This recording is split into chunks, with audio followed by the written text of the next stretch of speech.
Por favor, abra a sua Bíblia.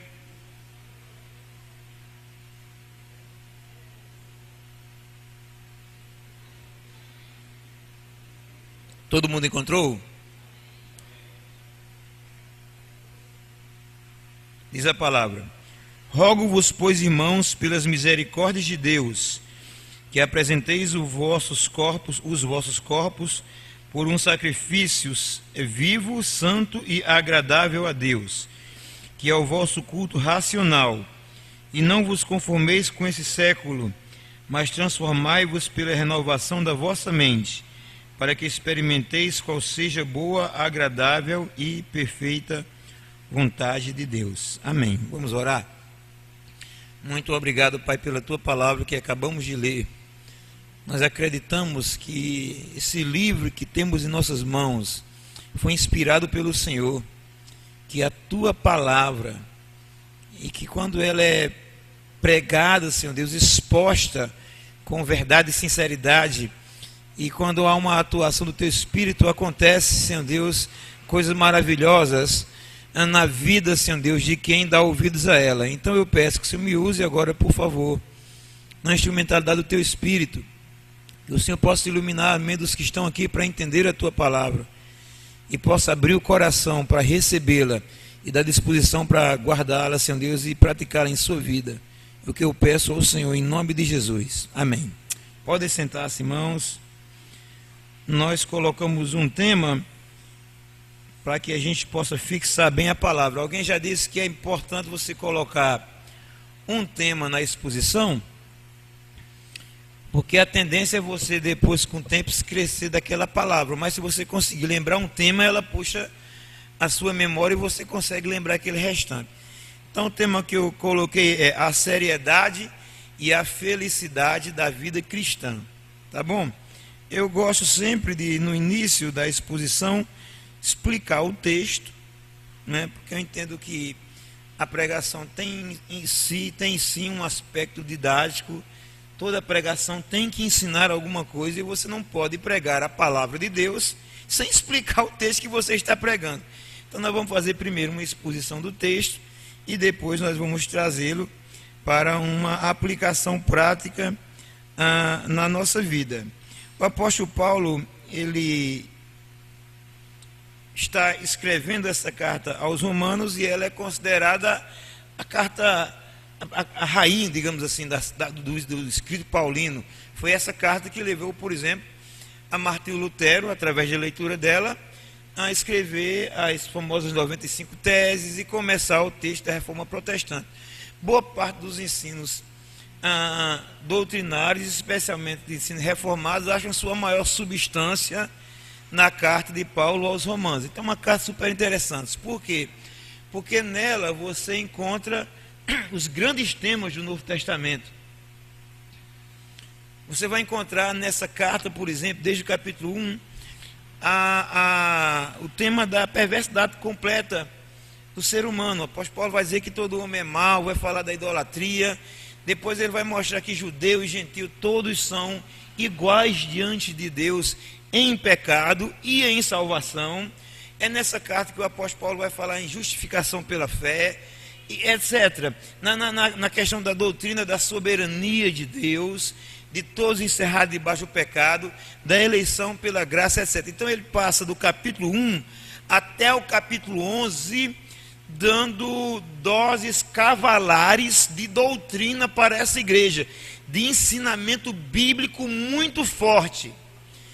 Os capítulos 12 até ao final da carta, do capítulo 12 ao capítulo 16, ele vai tratar de questões práticas para a vida cristã. E esses dois versículos que nós acabamos de ler fazem exatamente a transição entre a parte doutrinária da carta e a parte prática da carta. Ele começa dizendo assim: eu peço a vocês, eu suplico, pois, a vocês, e depois ele contua o texto. Primeira coisa, você olha que tem um pois aí. Esse pois, ele está fazendo uma ligação entre tudo o que ele disse e o que ele vai dizer agora. Ou seja, diante de tudo que você ouviu, faça assim. Se você sabe e se você aprendeu da fidelidade de Deus, da injustiça do homem, da soberania de Deus, etc., então, diante disso, faça o que eu vou dizer a partir de agora. Ele começa então fazendo essa ponte entre uma coisa e outra.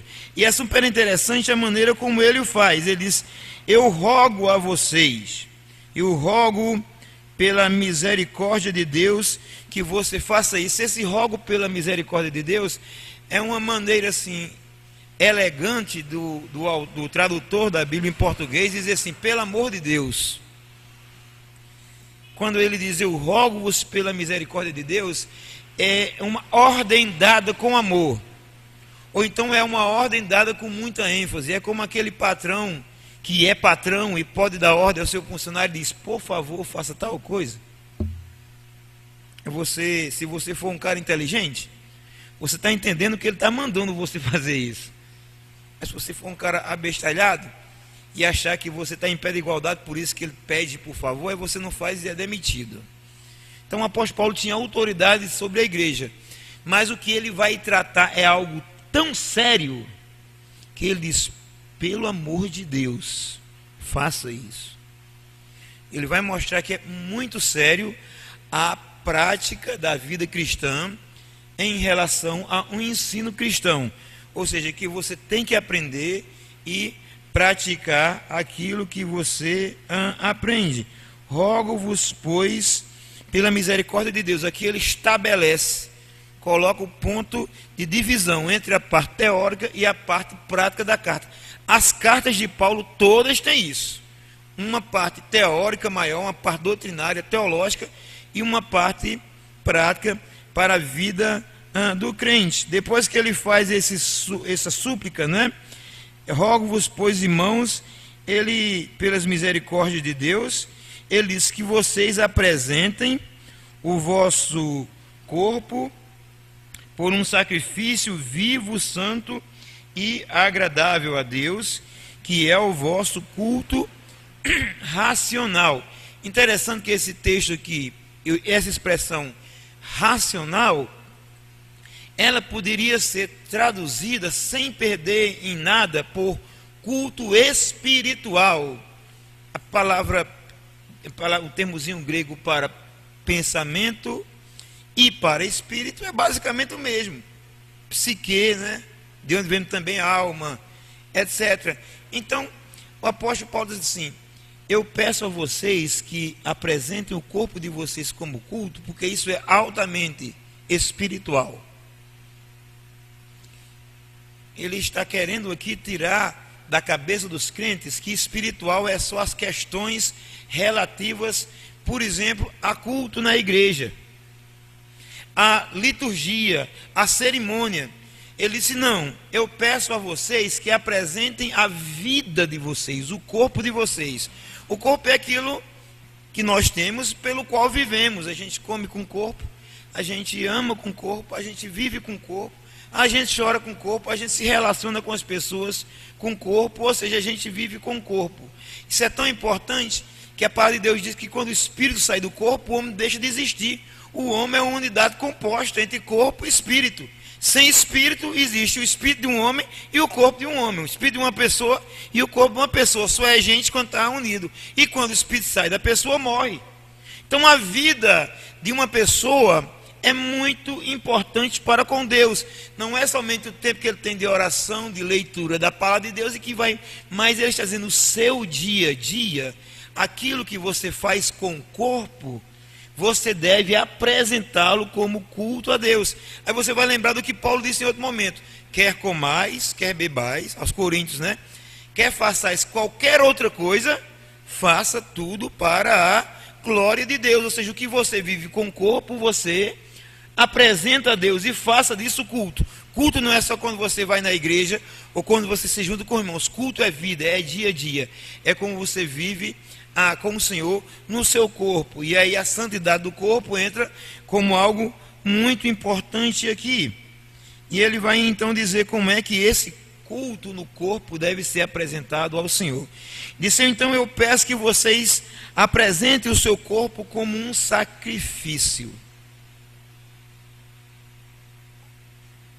O que ele está nos fazendo aqui é nos remetendo ao Antigo Testamento, que as pessoas, para cultuarem a Deus, tinham que apresentar um sacrifício a Ele. Ninguém podia chegar diante do Senhor em mãos vazias, diz o Antigo Testamento. Alguém tinha que levar alguma coisa para apresentar a Deus, do menor ao maior sacrifício. Os mais pobres levavam algum tipo de farinha, queimavam no altar. Os menos pobres, digamos assim, apresentavam um pássaro e sacrificavam dentro do altar. Dependendo da condição de família, um cabrito ou até um boi. E esses cabritos, principalmente os animais, tinham algumas características. Por exemplo, ele era santo. Êxodo 12, 5, diz: o cordeiro ou cabrito deve ser macho de 1 ano, ou seja, adulto, o qual tomareis das ovelhas ou das cabras. Não podia ter ferimentos, não podia ter aleijões. O sacrifício apresentado ao Senhor tem que ser íntegro, perfeito, sem nenhum machucão. Deus só aceitava isso. Esse sacrifício tem que ser santo ao Senhor, mas ele também tem que ser agradável. Ao profeta, o Senhor disse: que eu estou cansado das liturgias de vocês, porque eles pegavam o melhor animal e sacrificavam, mas o sacrifício não era feito com coração, era apenas um ritual. O apóstolo Paulo diz: você tem que ter um sacrifício que seja santo, sem nenhum defeito, mas agradável ao Senhor, ou seja, que a sua luta contra o pecado não seja alguma coisa apenas mecânica, aparente, um esforço simplesmente humano, mas que seja agradável a Deus. E finalmente ele diz que ele tinha que ser vivo, santo e agradável a Deus. Eu inverti aqui a ordem. Sabe por quê? Porque quando se ouvia aqui de sacrifício, alguém podia pensar: está pensando que a gente tem que se sacrificar, morrer ao exemplo do Antigo Testamento? Disse: não. Eu estou pedindo que vocês apresentem-se, que vocês deem a sua própria vida, a vida no corpo ao Senhor, de maneira santa e de maneira que Ele se agrade. E isso, para Deus, soa como algo altamente espiritual. É preciso que se saiba que Deus não é açougueiro, aquela história que Deus só quer o coração, Se eu fosse Deus, eu não ia querer só o coração, ia querer o filé mignon, então, picanha, alguma coisa assim. Deus não quer o coração, Deus quer a pessoa toda. Apresente-se a Deus como sacrifício vivo, santo e agradável a Deus, que é o vosso culto racional. Isso é espiritual para Deus. Depois ele vai dizer: e não vos conformeis com esse mundo. Ou uma expressão melhor para entendermos esse texto é: e não entre na forma desse mundo. A forma é o que determina a forma de uma coisa. Você vai fazer um bolo e você sabe se o bolo será quadrado, redondo, de coração, de acordo com a forma. Então, o apóstolo Paulo está dizendo assim: o mundo impõe que você seja de determinada forma. O mundo tem um jeito de ser, mas você não pode ser desse jeito. Esse: não vos conformeis com esse mundo que a Bíblia também chama de presente século, lá em Hebreus 21, é o sistema do diabo, dominado pelo diabo, e que impõe o pecado às pessoas.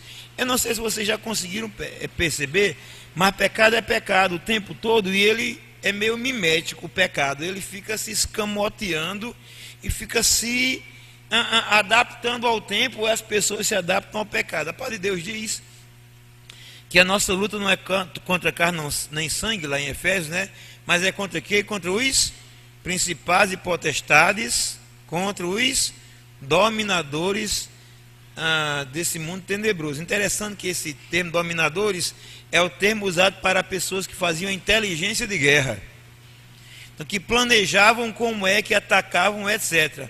O texto está dizendo que o diabo, ele sabe planejar a guerra. Alguém já disse, é verdade, que o diabo é perigoso porque ele é velho, ele tem experiência, então ele sabe o artifício que vai usar em cada parte da história para dominar as pessoas. Então, a maneira como o pecado é o mesmo, mas as pessoas parecem que são ludibriadas por novas formas que o pecado se apresenta. Eu não sei se você percebe, mas, por exemplo, alguém dizer que era usuário de droga, ou dizer, por exemplo, que era homossexual, há pouco mais de 10 ou 15 anos, era um escândalo. Hoje em dia é quase um orgulho para a pessoa. A moça dizer que casou virgem, meu Deus do céu, ela é uma quadrada, ela é qualquer coisa. Então parece que o diabo agora já arrumou um jeito de fazer as pessoas pecarem de uma outra maneira. Não entre na forma desse mundo, o apóstolo Paulo diz. Mas o que? Transforme-se pela renovação do vosso entendimento. Ao invés de ter o padrão do mundo, ele diz que a pessoa deve alcançar esse padrão de Deus ao invés do mundo, através da renovação do vosso entendimento. Isso porque, irmãos, você é o que você pensa, sabe? Você não pode encher sua cabeça de uma coisa e ser de outra coisa. Filipenses 4:8, ele diz assim: quanto ao mais, irmãos, tudo que é verdadeiro, tudo que é honesto, tudo que é justo, tudo que é puro, tudo que é amável, tudo que é de boa fama, se alguma virtude há, se algum louvor há, pense nisso. Então, se você quer ter uma atitude de santidade, você tem que alimentar a sua vida e a sua mente com a palavra de Deus. Se você alimentá-la de qualquer outra coisa, você será essa outra coisa. Se você gasta mais tempo com qualquer outra coisa que não seja com a palavra de Deus, nem com a vida espiritual, você certamente terá um fracasso espiritual. Mas se você consegue incutir as verdades do Senhor na sua mente, você vai conseguir alcançar o padrão que o Senhor quer para você. Não vai conseguir 100% porque isso só na glória, mas vai se aproximar de Deus. A pergunta é: quanto tempo você gasta ouvindo a palavra, ouvindo um louvor de verdade, né? Etc. Quanto tempo você gasta na internet, no futebol, na novela? Isso determina quem você é. Tem uma história que se contava lá na Paraíba, não sei se o Algério lembra dessa, que é muito interessante. Eu vou contar essa daqui e caminhar para o fim da exposição, depois da aplicação. A história dos dois cachorros, não sei se os irmãos conhecem aqui também. O camarada chegou na cidade com dois cachorros, um preto e um branco, e botou a briga. Quem é que vai ganhar? O pessoal, a metade apostou no cachorro preto e cachorro branco. E aí nesse dia o cachorro preto deu-lhe uma coça no cachorro branco. Coça que é surra, né? Desculpa, estou muito carioca pro meu gosto. Deu-lhe uma surra no cachorro branco. Aí ele, semana seguinte, retornou. Ele disse: e agora, quem vai apostar? E todo mundo apostou no cachorro preto. E ele combinou para um cabo apostar no cachorro branco. Aí na hora o cachorro branco deu-lhe uma surra e ele pegou o dinheiro de todo mundo. Semana seguinte ele voltou: e agora? Ele disse: não, agora todo mundo vai no cachorro branco. E ele botou o menino para apostar no cachorro preto, e o cachorro preto deu-lhe uma surra. Aí o povo da cidade já intrigasse: meu amigo, cachorro não pensa. Mesmo que pensasse, não ia apanhar, não ia deixar apanhar. Como é que você faz para botar o cachorro que quer ganhar a briga e perder a briga? Meu filho, isso é muito simples. O cachorro que eu quero que perca, eu deixo a semana de fome. E o cachorro que eu quero que ganhe alimento.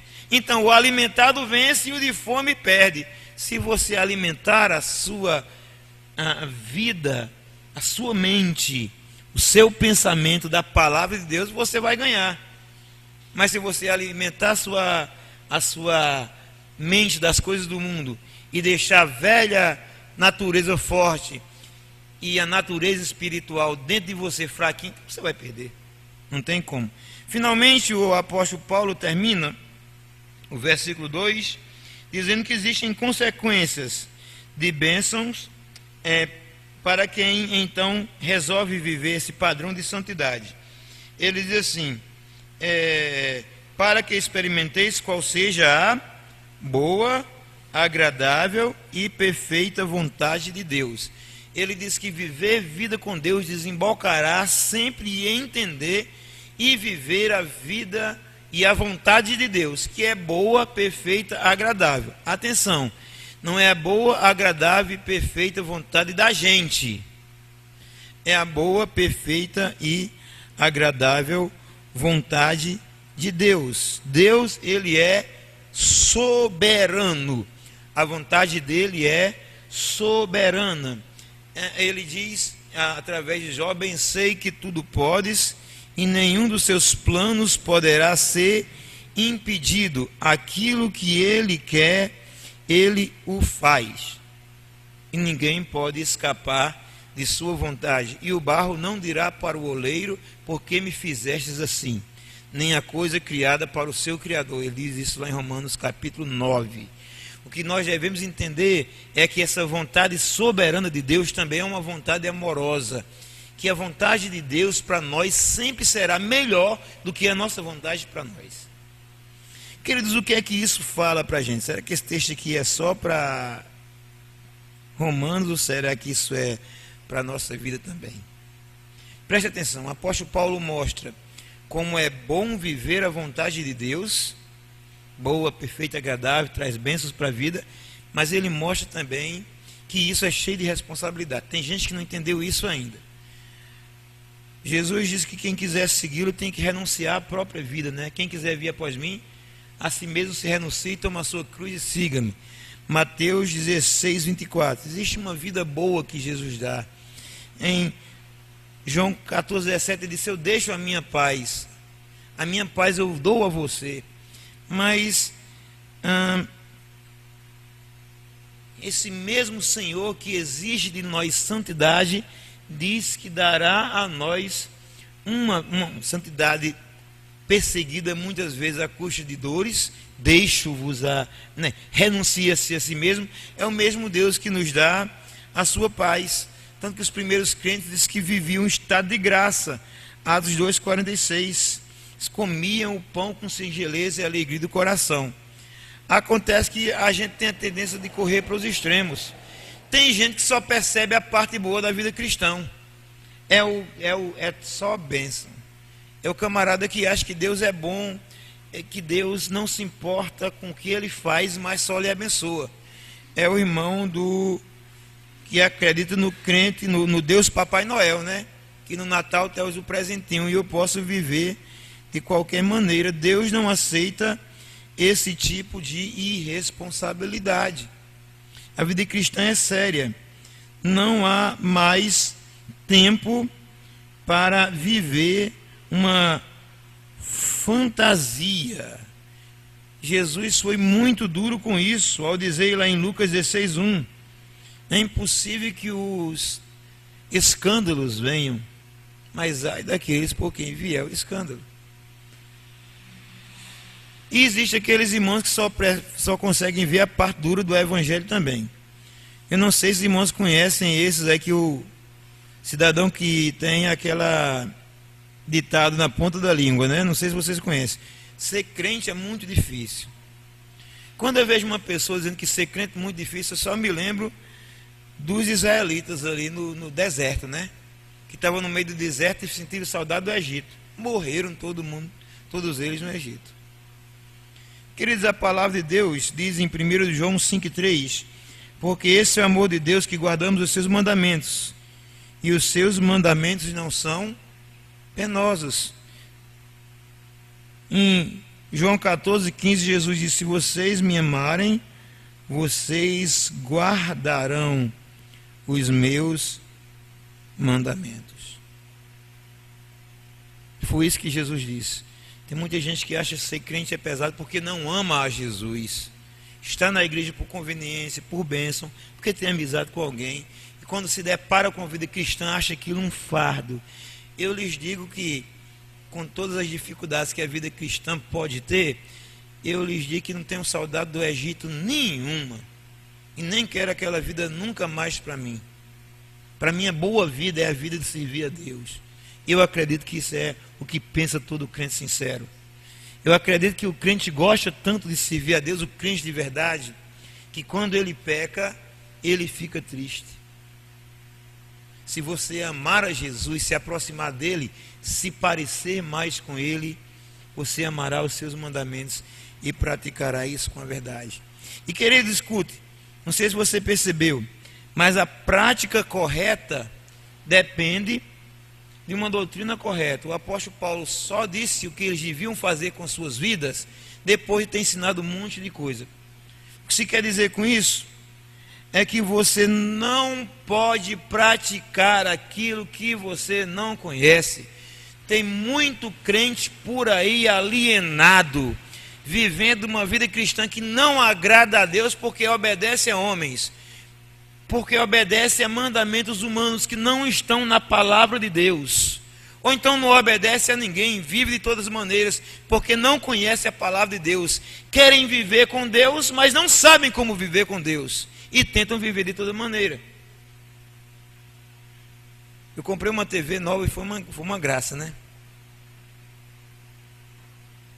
A primeira Smart TV que eu comprei. E agora eu estou com a única, que a outra eu quebrei, né? O desastrado aqui quebrou a televisão. Aí eu liguei a bicha, não sabia como é que sintonizava a internet, aquela coisa toda, e mexendo no controle remoto. E vai, passei meia hora e nada. Aí minha esposa chegou e fez: pega o manual, meu filho. Meu querido, você quer saber como é que você agrada a Deus? Pega o manual, meu filho, que você aprende e vai com tudo, porque isso aqui é a palavra de Deus. Aprende e depois vive. Agora, você também não pode aprender para não viver, para não praticar. Tiago disse na sua carta, capítulo 1, versículo 22, sede cumpridores da palavra e não somente ouvintes, enganando-vos a vós mesmos. Tem crente aí com megacefalia, cabeça deste tamanho, né? Sabe a Bíblia de cor e salteado. A cabeça é maior do que a minha. O capacete do pastor Davi não entrou na minha cabeça, né? Tem gente que a cabeça está maior do que a minha de tanto conhecimento bíblico. E a barriga está maior do que a minha, está gordo de Bíblia, cabeção de Bíblia e não vive nada. Não serve de nada. Aliás, serve para piorar a sua situação. Jesus disse lá em Lucas 12:48, aquele servo que soube a vontade do Senhor, mas o que soube e fez as coisas que mereciam castigos, com pouco açoite será castigado. Daquele a que muito dado, muito se lhe requererá. A quem é muito confiado, muito mais se pedirá. E ele vai dizer no 47, o que conheceu a sua vontade, o Senhor não se preparou, nem realiza, receberá muitos açoites. Queridos, você deve aprender a palavra do Senhor para vivê-la. Não viva sem conhecer a palavra de Deus. Vai ser um desastre a sua vida. Deus vai cobrar de você. Mas não conheça para não viver, porque a cobrança vai ser maior ainda. Eu lembro quando estava uma vez pregando na cidade do interior da Bahia, chamada Miguel Calmon. Eu estava em frente à casa do irmão, hospedado. Ia passando uma pessoa e disse: pastor, aquele cidadão aí, de igreja tal, não é nossa, por exemplo, eu não vou dizer o nome, né, para não faltar com ética para com as outras igrejas. Aquele cidadão ali já leu a Bíblia uns 30 vezes. Sabe, partes da Bíblia assim, decor e salteado. Eu tenho dificuldade com números. Então eu digo o livro e o texto, mas eu tenho dificuldade para dizer o famoso endereço. Eu só sei decorar do meu número de RG e CPF, só isso. Que bom, deve ser um crente fiel. Eu disse: é nada, pastor. Desde quando ele ficou viúvo, que ele pratica bestialismo com os animais do sítio dele. Tem muita gente que está lendo a Bíblia para sua própria condenação. Não adianta tentar ser crente sem conhecer a Bíblia. E nem adianta conhecer e não querer viver isso aí. Entenda isso de uma vez. Eu peço que você faça isso. Aprendeu? Viva. Outra coisa que ele nos ensina é que essa nossa vida é uma vida de um culto constante. Ele diz, é isso que você faz, que você vive com o corpo. Ele está dizendo que você não deve fazer uma dissociação entre o que é espiritual e o que é secular. Nós costumamos dizer, isso é de Deus, isso é do mundo. Irmão, nada é do mundo. Tudo é de Deus. Seu trabalho é de Deus. Sua família é de Deus. Sua igreja é de Deus. Sua escola é de Deus. E isso tudo é culto para Deus. Você não pode dizer que só cultua a Deus quando chega no templo. Esqueça isso. O que o apóstolo Paulo chama de presente século não é a vida da gente. O que o apóstolo Paulo chama de mundo não é a estrutura física aqui nesse texto, né? Não é isso. Presente século e mundo que ele chama aqui é a estrutura pecaminosa. Aí sim existem coisas pecaminosas. O pecado não, mas a vida em si, o apóstolo Paulo diz que todas as coisas são boas diante de Deus quando são tomadas com ações de graça. O trabalho é pecado para alguns que são corruptos, que são preguiçosos, enrolões, mas pode ser bênção na sua vida, que é um servo de Deus honesto, trabalhador, etc. A sua vida agrada a Deus? As pessoas, quando olham para você, entendem e podem glorificar a Deus pelo que você vive. É isso que ele está dizendo aqui. Que a sua vida seja esse culto vivo, sem precisar mais de sacrificar, matar bicho, santo e agradável a Deus, ou seja, que não seja mais contaminado pelo pecado, e nem se tente agradar a Deus apenas por questões morais, mas pelo coração, que se faça para agradar a Deus. Um dia Jesus chamou a atenção das pessoas contando uma parábola, para exemplificar muito bem isso aí, o publicano e o fariseu. O publicano era o cara, aliás, o fariseu era o cara. Ele vivia para que as pessoas vissem que ele era santo. Ele batia nos peitos no meio do templo e dizia, eu não sou como os demais homens e nem sou como aquele publicano lá atrás, o coitado. Aquele publicano que está ali escondido ali atrás. Eu jejuo, dou por semana, dou meu dízimo, pá. Aí o coitado do publicano lá atrás falou que as pessoas nem ouviram, só Deus ouviu. Senhor, tenha misericórdia de mim, pecador. E diz que ao sair o publicano saiu justificado e o fariseu não. Por quê? Porque o fariseu vivia para si mesmo. E o publicano, ainda que em pecado, queria viver para Deus. Que a sua vida seja vida de santidade, mas que procure agradar a Deus com as suas ações e com o seu coração. O texto também nos diz que a vida cristã é diferente do padrão do mundo. João diz na sua primeira carta que você não pode amar o mundo nem o que o mundo há. Que quem ama o mundo, o amor do Pai não está nele. Nós temos uma forma diferente. Nós temos um modo de ser diferente. Escute, eu vou repetir. Quem tem saudades do Egito, morre no deserto. Você sabe por que aqueles homens não entraram na terra prometida? Porque eles nunca saíram do Egito. O seu corpo foi tirado dali, mas o seu coração ficou lá.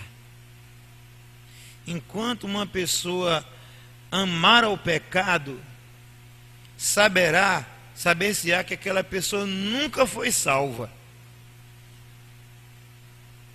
1 de João é cheio de textos para mostrar que o salvo ama a santidade e procura viver em santidade. Seu padrão é diferente. Apresente o vosso corpo em sacrifício vivo, santo, agradável a Deus, que é o culto que o Senhor quer, o culto constante espiritual. E não se amolde esse mundo, não queira ser como ele. Tem algumas igrejas nos nossos dias que, a fim de facilitar a atração das pessoas, começam a se moldar aos costumes e à vida mundana. E o resultado é que num primeiro momento elas traem as pessoas e num segundo momento elas perdem. Porque as pessoas chegam no meio dela, convivem e digam: não, mas lá fora, onde eu estava, é assim também. Não tem nada diferente aqui. Então, o que eu estou fazendo aqui?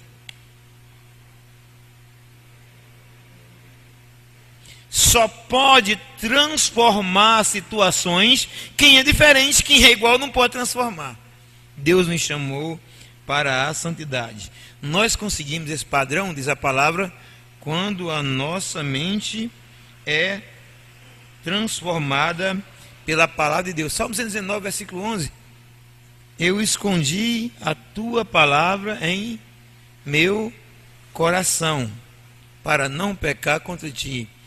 Eu deixei que essa palavra entrasse na minha mente e descesse para o meu coração. Eu já falei disso, não vou repetir. Você é o que você pensa. E você se alimenta pelos sentidos, pelo que você vê, pelo que você ouve, pelo que você pega. Você lembra quando Abraão e seu sobrinho Ló iam andando juntos? Quando eles estavam para se separar, o que foi que houve? Abraão disse: escolha para onde você quer ir. Abraão andava junto com Ló e os dois sabiam da promessa de chegar naquela terra prometida que era Canaã. Mas diz que Ló foi traído pelos seus olhos. Ele olhou e viu as campinas onde estava Sodoma e Gomorra, que era bem regada como o jardim do Senhor. Aquilo fixou ele, aquilo entrou na mente dele, e ele foi para lá. E o fim da história vocês conhecem. Alimentem a sua mente com a palavra de Deus. Conheça, leia, estude, viva a palavra de Deus na sua vida, e você vai alcançar o padrão de Deus para a sua vida. Eu acredito que é desejo de todo crente viver o padrão de Deus para a sua vida, senão não estaria dentro de uma igreja. Fazendo o que aqui? Não é verdade? Eu me lembro do testemunho do pastor Antônio Neto, quando ele... O pessoal que não conhece o pastor Antônio Neto foi pastor meu e do Algério, né? O senhorzinho já. Ele foi desenganado 2 vezes pelo médico, morreu da segunda, da primeira não. Da primeira ele estava com um problema muito sério de saúde, estava no hospital desenganado, e ele começou a ficar com muita tristeza, pensando na sua partida. Mas Deus colocou uma convicção forte no seu coração que ele não morreria daquilo. Ele me contou aquilo, né? Ele disse: pastor, mas como foi que o Senhor se fortaleceu quando ouviu essa voz de Deus? Ele disse: querido, eu comecei a me lembrar de um monte de versículos. E aquilo foi entrando na minha mente, e de repente a minha alma estava em paz. Eu escutei o testemunho de um pastor, que eu esqueci o nome dele agora, um pastor reformado, que ele estava com uma depressão profunda. Foi ao terapeuta, o terapeuta disse que ele tinha que tomar medicamentos, etc. E ele disse que sabia que aquela terapia só ia ser um paliativo. Mas ele disse que começou a exercitar-se na palavra de Deus, que a sua mente vinha enxurradas de versículos diariamente. Ele conseguiu superar aquela depressão. E olha que eu estou falando de lembrar de Bíblia. Imagine estudar, conhecer e viver isso. Finalmente, o texto diz que existem consequências de vida e paz para nós. O texto diz que quem vive com Deus consegue provar a boa, perfeita e agradável vontade de Deus. Se ela é boa, então porque não é ruim, né? O Pai de Deus diz que a bênção do Senhor enriquece e não acrescenta dores. Não devemos temer a vontade de Deus, não. Mesmo que aparente trazer um problema para nós, mas Romanos 8:28 diz que todas as coisas contribuem para o bem daqueles que amam a Deus, que são chamados pelo seu nome. A vontade de Deus sempre é boa, a nossa vontade nunca é boa. Deixa eu contar uma ilustração aqui para isso, para caminharmos para a conclusão. Quando meu filho mais velho era pequeno, o Arthurzinho, ele gostava de brincar com faca. A dona Joelma, minha esposa, é da família de Lampião, de verdade a história. E por parte de mãe e por parte de pai, o avô dela foi cangaceiro de Lampião. Então, você veja a minha situação. Ainda bem que eu só descobri depois de casado. A gente lá em Boa Vista, Roraima, quando dá bobeira, estava o Arthurzinho com a faca picheira, balançando assim no céu, né? Parecia eu no dia do jogo do Vasco, balançando a bandeira. Ele estava com o pai, eu tomava a faca. E ele chorava copiosamente. Dava uma bobeira, ele tomava a faca de novo. Depois até escondia as facas. E ele chorava e não dizia assim, porque não sabia falar, mas eu percebi nos olhos dele assim: por que é que você toma isso de mim? Eu gosto tanto disso. Eu disse umas 2 vezes a isso: meu filho, você gosta muito de brincar com faca, mas eu sei que não é bom para você. Você está sorrindo aí, e daqui a pouco quem vai estar chorando sou eu, no dia que você se espetar nessa faca. Então eu sou seu pai, sei o que é melhor para você, me dá essa faca para cá. Às vezes o melhor que você acha que é melhor para a sua vida é faca. Deus sabe o que é melhor para você, nem que aparentemente seja bonito, gostoso, divertido, bonitão, cheirosão, entendeu? Empregaço. Deus é quem sabe o melhor para a sua vida. Confia em Deus e na sua soberania, no seu amor e na sua vontade. Essa vontade de Deus, ela é boa, ela é perfeita. Romanos diz que todas as coisas contribuem para o bem daqueles que amam a Deus e que são chamadas segundo o seu propósito. E ela é agradável. Para concluir, se ela é boa e perfeita, ao fim ela se mostrará agradável. Quando você consegue entender e querer a vontade de Deus para a sua vida, no primeiro momento pode parecer difícil, mas ao fim você entenderá que ela era melhor para você. Há uma canção que eu não posso cantar porque eu estou rouco, infelizmente, mas que é muito interessante. Eu concluo citando a canção. É Tapeceiro, do Estênio Márcios. Ele diz que quando o tapeceiro está fazendo o trabalho, quem vê do outro lado vê tudo feio. Então Deus começa a fazer obra na sua vida e você vê tudo feio. A vontade dele parece ruim, mas ele diz que quando você passa para o lado e cai e vê do lado certo, do lado que o tapeceiro está fazendo, a obra é bonita. Tenha paciência. A vontade boa e perfeita de Deus na sua vida daqui a pouco vai se mostrar agradável. Procure ver do ponto de vista de Deus, que você vai ver o melhor dele e viver dele o melhor para a sua vida. Ele, pois, nos abençoe, em nome de Jesus. Amém. Obrigado, meus irmãos.